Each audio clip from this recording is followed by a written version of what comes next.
कहीं जाने की जरूरत नहीं है। अब मेरा जीवन परिचय तो मैं ही बता देता हूं।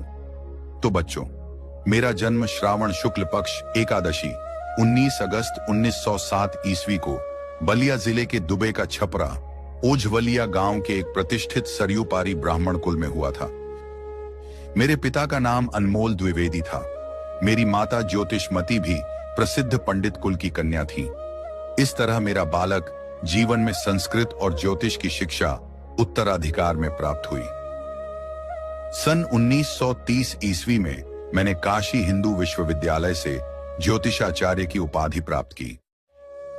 मेरी प्रतिभा का विशेष स्फुरण कवि गुरु रवींद्रनाथ की विश्वविख्यात संस्था शांति निकेतन में हुआ, जहां मैं सन 1940 ईस्वी से 1950 ईस्वी तक हिंदी भवन के निदेशक के रूप में रहा।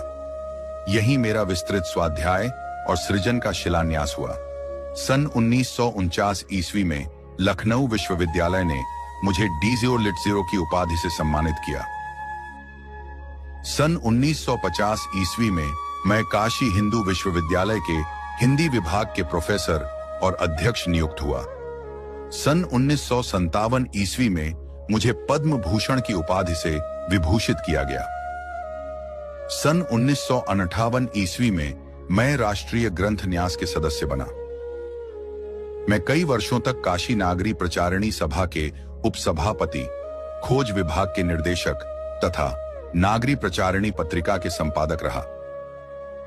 इसके बाद सन 1960 ईस्वी से 1966 ईस्वी तक मैं पंजाब विश्वविद्यालय चंडीगढ़ में हिंदी विभाग के प्रोफेसर और अध्यक्ष रहा।